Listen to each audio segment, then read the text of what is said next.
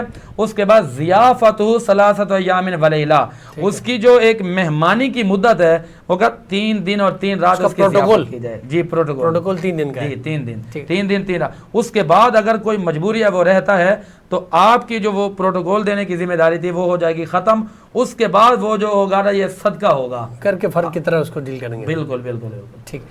اچھا ویسے چونکہ صدقہ اور خیرات کے حوالے سے کہ یہ بھی آپ کسی کو کھلا رہے ہیں نا, تو یہ بھی تو ایک صدقہ کی صورت میں ہے. بالکل, یہ نفلی صدقہ کہلائے گا. نفلی صدقہ, یہ صدقہ کوئی بھی ہو وہ آپ کی پریشانیوں کو مٹاتا ہے, آپ کے رزق میں برکت لاتا ہے, اور آپ کی دعاؤں کی قبولیت میں بڑا اہم کردار ادا کرتا ہے. اور صحابہ اکرام نے جو تعلیمات میرے آقا سے لیں ان کا تذکرہ قرآن میں آتا ہے, وَيُؤْثِرُونَ عَلَىٰ أَنفُسِهِمْ وَلَوْ كَانَ بِهِمْ خَصَاصَةٌ. انہوں نے تو اس طرح عملی جامہ پہنایا کہ اپنے آپ کو, اپنے نفس کو چھوڑ کر اپنے دوسرے مسلمان بھائیوں کو ترجیح دیتے تھے.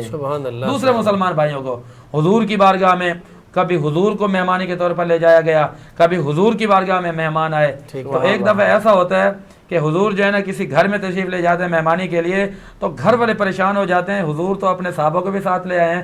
حضور نے فرمایا پریشانی کی بات نہیں ہے, اب میں آ گیا ہوں نا, مہمان میں لایا ہوں, میں جانوں اور خدا جانے. حضور علیہ الصلوۃ والسلام نے اپنا لعاب دہن مبارک جو اس کے اندر ڈالا, تو گھر والے کہتے ہیں, میزبان کہتے ہیں کہ خدا کی عزت کی قسم, حضور نے فرمایا کہ بس ڈھکنا نہیں اتارنا.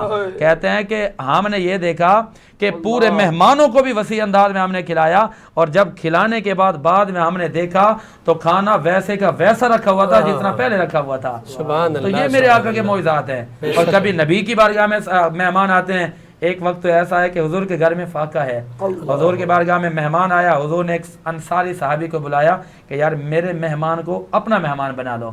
عرض کرتے ہیں کہ میں تو کجا من کجا, یا رسول اللہ یہ تو زہ مقدر زہ نصیب کہ مہمان محمد مصطفیٰ کملی والے نبی کا ہو اور میرے گھر میں آ جائے, اس سے بڑی کمال کی کیا بات ہو سکتی ہے. حضور نے فرمایا بھائی اس کی خدمت کرنی ہے. وہ مہمان کو لے کر گھر چلا گیا, بیوی سے پوچھا کہ گھر میں کچھ ہے, اس سے پہلے حضور نے جب اپنے گھر سے پوچھا بیویوں سے، ازواج سے، بیٹی سے کہ گھر میں کچھ ہے، کہتی ہیں کہ آقا کچھ نہیں ہے. حضور نے فرمایا اس کو ہم نے خالی ہاتھ تو نہیں موڑنا نا. تو انصاری کو بلایا کہ میرے مہمان کو لے جاؤ. اچھا انصاری غلام نے اپنی اہلیہ سے پوچھا، کہتی ہے گھر میں کچھ بھی نہیں ہے، بس بچوں کے لیے کھانا رکھا ہوا ہے. اور مہمان یہ کہتے ہیں کہ یہ اللہ کی ایک رحمت آ گئی ہے، اللہ کی نعمت آ گئی ہے. بچوں کو جو ہے نا آپ نے ایسے ہی بہلا کر سلا دینا ہے، لیکن مہمان کو ہم نے بھوکا نہیں رکھنا.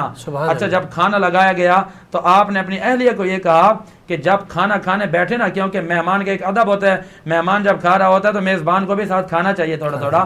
آپ نے فرمایا کھانا چونکہ کم ہے، فرمایا جب میں ہاتھ بڑھانے لگوں نا تو گھر کی جو یہ روشنی ہے نا، یہ جو لائٹ ہے اس کو بند کر دینا تاکہ مہمان سمجھے کہ میں اس کے ساتھ کھا رہا ہوں. اور حقیقت یہ ہوگی کہ میں نہیں کھاؤں گا بلکہ میں مہمان کو اپنے دسترخوان پہ بٹھا کے سارا کھانا کھلاؤں گا.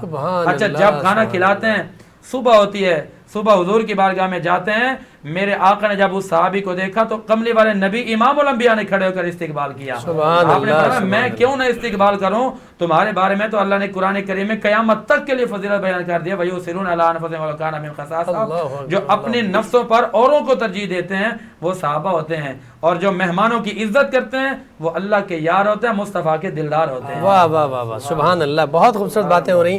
یقیناً یہ دل تو چاہتا ہے کہ اس کو بہت زیادہ پھیلا دیں، لیکن وقت کے حساب سے ہم نے آگے بڑھنا ہے. اچھا یہاں پر جب ہم اتنی بات کر رہے ہیں کہ مہمان کا احترام اور مقام، اور تو کیا مہمان کی بھی کچھ ذمہ داریاں ہیں، بنتی ہیں، یا یہ کہ سارے یہ ذمہ داریاں میزبان کی ہیں؟ دیکھیے مہمان کے اوپر بھی ذمہ داریاں ہیں. پہلی ذمہ داری تو یہ ہے کہ آپ حادثاتی طور پر کسی کے گھر پہ نہ جائیں، پہلے اطلاع دیں. اطلاع دینے کے بعد وہاں جائیں، وہ آپ کے حقوقات ہیں.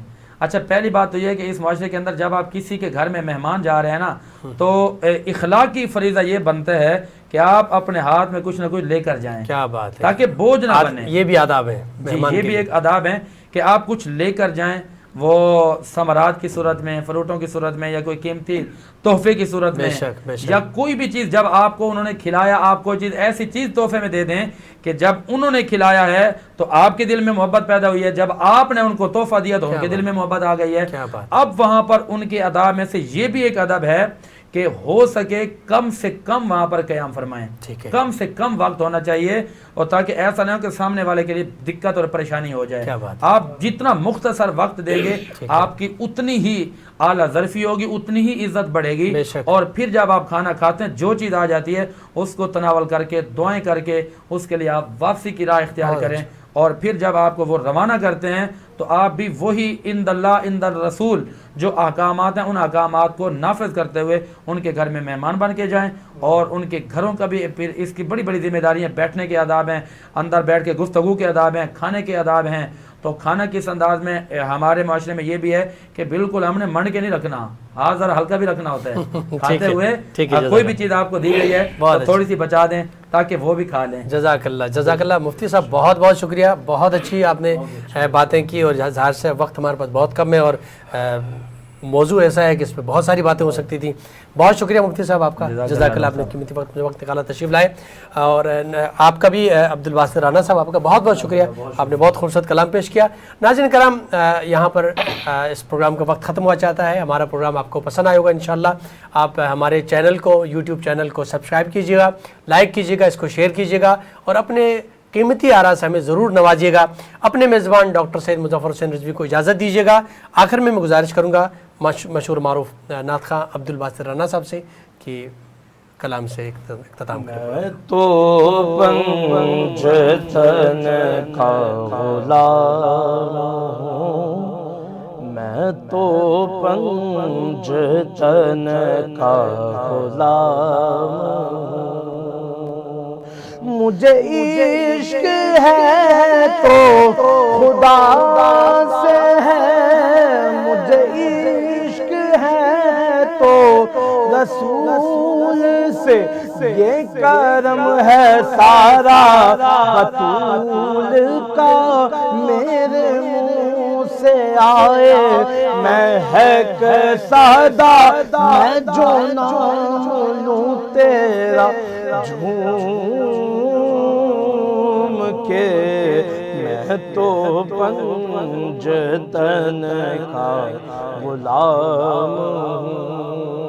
ہوا کیسے تن سے وہ سر جدا، جہاں عشق ہو وہیں کربلا، میری بات انہی کی بات ہے، میرے سامنے وہی ذات ہے، وہی جن کو شیر خدا کہیں، جنہیں باب صلی علیہ کہیں، وہی جن کو آل نبی کہیں، وہی جن کو ذات علی کہیں، وہی پختہ ہے میں تو خام ہوں، میں تو پنجتن کا غلام ہوں، مجھے عشق سر وہ سمن سے ہے، مجھے عشق سارے چمن سے ہے، مجھے عشق ان کے وطن سے ہے، مجھے عشق ان کی گلی سے ہے، مجھے عشق ہے تو حسن سے ہے، مجھے عشق ہے تو حسین سے، مجھے عشق شاہ زمن سے ہے، میں تو پنجتن کا غلام ہوں۔ اور قبلہ جو علی علی کرے صدا، وہی مشکلوں سے رہے بچا، ہاں علی اسی کا امام ہے، جو بھی پنجتن کا غلام ہے، میں تو پنجتن کا غلام ہوں، میں قمر ہوں شاعر بے نوا، میری حیثیت ہی بھلا ہے کیا، وہ ہیں بادشاہوں کے بادشاہ، میں ہوں ان کے در کا بس ایک گدا، میرا پنجتن سے ہے واسطہ، میرا نسبتوں کا ہے سلسلہ، میں فقیر خیر الانام ہوں،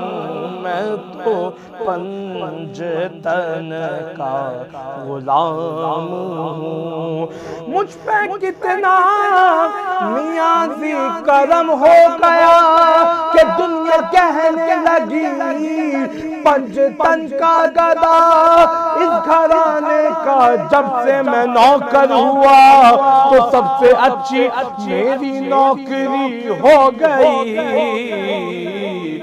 میں تو پنجتن کا غلام